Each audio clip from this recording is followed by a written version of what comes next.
This Sunday, February 4th, is CineMania in McAllen, Texas. It's a 2 p.m. start at Cine El Rey Theater. We're very, very happy to be joined right now by, for the AEW Spanish announced team, we have Alvaro Riojas and the Combat Cult Absolute Champion, James Blackheart, joining us now.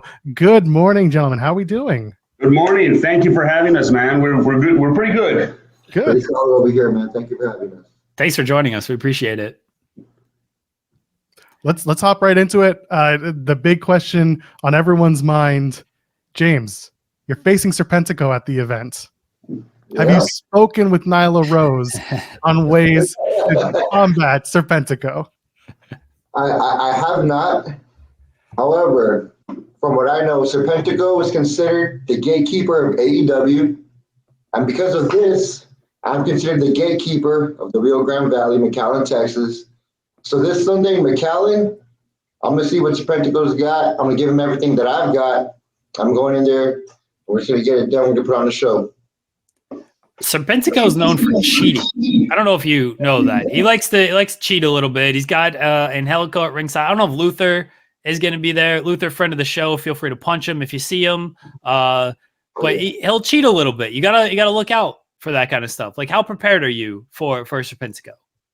For a little bit of cheating from Serpentico, I am James Blackheart. I am bad to the bone, and I'm the absolute champion. So, I mean, bring one, bring them all. Why not? Well, now hold on. Let's talk about how you won that championship. You cashed in to win that championship at the last Combat Cult event, and you didn't even pin the champion from what I'm seeing. Is the former champion, as Alex Crowley was a former champion, is he after you now because of this whole thing? And also, how does it feel? You walked in, you won that title, but you used that cash in. Yeah, well, I used the cash in. Crowley actually hasn't been around much ever since. But I mean, it looks good, it feels good, and I feel good about it. Alvaro, for you, Thunder Rosa is on this card as well. You've been working alongside Thunder Rosa on the Spanish commentary with AEW. What's it been like for you to kind of follow her journey, getting back to the ring? She just returned about a month or so ago at this point, but working alongside her and then seeing her journey back to the ring. When I found out that she was going to be on the Spanish commentary table with me, I was over the moon. There was a time last year that she did ask me to step into the ring with her to try to see where she was at, because she wasn't feeling too good. She was still injured, and she needed a lot of work. And I'll tell you what, man, she's been grinding from day in and day out, from that day all year long. Y ya ves, lo que vieron, what you guys saw when she returned is what you're going to get on February 4th, the best version of La Mera Mera. Go ahead, Jerry. Well, that's good. Yeah, I know Thunder Rosa back in the independent scene. I believe this is her first independent match back, and she loves, she runs Mission Pro and everything. So that is great. How did you, how would you assess how she did on commentary? Because I know that can be a tough transition. She's a natural, man. She's a natural, and I think that the best part of it was the rapport that we built. It seemed like if we knew each other for years. We come from the same culture, the same similar backgrounds, and so a lot of the stuff that she would say, I would relate to, and vice versa. The rapport was there, and she did a tremendous job on commentary. And I know for a fact that once she hangs up the boots, she's more than ready to come back to the commentary table. And I've got a spot with right next to me. James, I was sent a video by somebody from a time when you were when you appeared on AEW. And you got beat up by one Parker Boudreaux. I sure did. What was that experience like? Parker is he's a little bit of a polarizing figure amongst wrestling fans, but how was that working with Parker? Working with Parker was excellent. I mean, he's a big, strong guy, and I went in there, I did the best I could, but he just tossed me right over, and luckily I've got life insurance from the dude who was sitting in the front row, and so I got nothing to worry about. Little stiff back, but it's all good. James, besides beating Serpentico this weekend, what are some of your goals moving forward in wrestling? Oh, my goals moving forward in wrestling, I want to create the biggest possible home for South Texas pro wrestling. And that's here. And for myself, so I'll take it as far as it'll take me. You know what I mean? If I may, on Busted Open Radio yesterday, Tommy Dreamer made reference to McAllen, Texas, and how McAllen is a hotbed of pro wrestling, and it's a secret because not a lot of people know about the Rio Grande Valley.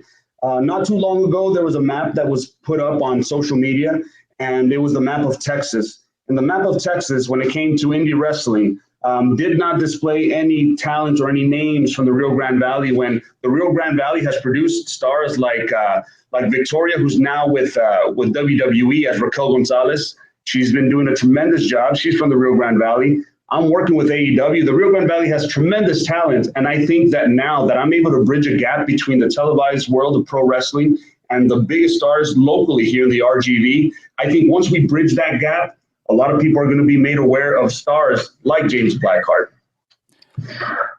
I wanted to ask on top of that, you mentioned you're working with AEW with that. A lot has been made of AEW and their marketing when it comes to certain areas. So what goes into that, and what kind of things have you been doing with AEW to help market that better in that area? So with AEW, I've got in touch with the Bert Ogden Arena, and this Saturday, February 3rd, we're going to be here in Edinburgh, Texas. Fortuna Texas Wrestling, which I am co-owner of. We've been invited to promote a tailgate party to promote AEW Collision on that day. AEW is close to selling out here in the Rio Grande Valley. It's the first televised pro wrestling event in 20 years. The last time that pro wrestling was televised here was South Padre Island, Monday Nitro, 2000. Wow. Oh, way back. way back. And I'll be honest with you guys, man, like this all started over a podcast Lucha por Lucha, where we were just listening to everybody's stories and reliving memories with a lot of the old guys that I used to wrestle with, talking about the historic Cine El Rey, which is a national landmark, and considering the fresh faces like James Blackheart to be there and create history. And not only that, but wrestle some of the biggest stars. We've got Thunder Rosa, we've got Commander, Gravity, Willie Mack, a lot of these big names from AEW and Ring of Honor coming in. These guys have never faced each other, so that in itself is history making. James, if people ask you if you're related to Shotzi? Actually, a couple, yeah. I'm lying to them. Actually, a serious question is outdoor show. So I'm up in Toronto, Canada, and while the summers are really hot, we don't get the weather all year round, but I see a lot of outdoor wrestling shows. What's that like to be able to do that year round, and like how does that affect maybe people coming out to a show or getting more eyes on your shows? Well, I think that Combat Cult has built a great relationship with one of the local bars that we have here, Suerte Bar and Grill, and they have several locations in the Rio Grande Valley. The one that we're focused on with Combat Cult is in Weslaco, Texas, which is where I live right now currently. And we've been able to get people in. Now, the Rio Grande Valley is known for hot weather. So whenever these temperatures now that they're a little cooler, it's a lot easier to get people to come out to the events and stuff. What we're doing with Fortuna Texas Wrestling is we're partnered with Combat Cult, and we have this indoor venue, the four walls of the historic Cine El Rey. And you could ask D of DMC Digital, man. Like, he'll tell you that place, it's once you walk through those doors, it's almost magical. The wrestlers, when they come out the curtain, just imagine the feel. It's a huge production with lights, sound. Like, the audience itself is immersed in all the action and the emotion that these wrestlers provide. The outside events have been tremendous, and Combat Cult has been really building a following too. James, is there anyone, I know you've wrestled Big Con, but is there anyone, whether it's him or anybody else on the cards you've been on that you've shared the ring with, who's given you is a good piece of advice of like, keep doing this or work on this, especially from a television perspective? From the television perspective, I want to say the best advice that I've gotten was from Max Castellanos. Max Castellanos, he's always there to point me in the right direction as far as getting to the next level. And he has more experience in as far as television, things like that. He works at WWE. So you give me advice, telling me things to do, things to avoid, things of that nature.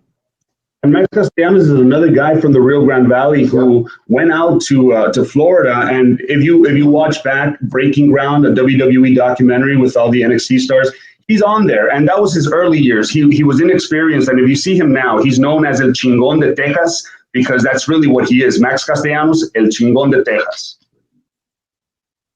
What does that mean? El Chingón, it's a slang term in Spanish that means the big guy, the top dog. Okay, my Spanish is not good. I took 4 years in high school and I forgot every word I've learned. So, Jeremy, remember when now she's known as Raquel Rodriguez? We just mentioned her. Remember her finisher got they had to change the name because they used the feminine variant on that one. Oh, that's right. It was the Chingona bomb.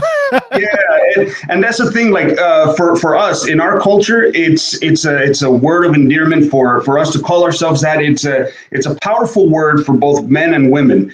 Chingón, chingona. Now, I mean, it can be viewed as vulgar, but I mean, we take a lot of pride in being considered chingón. I mean, I called myself back in the day the king of chingazo style because chingazo means striking.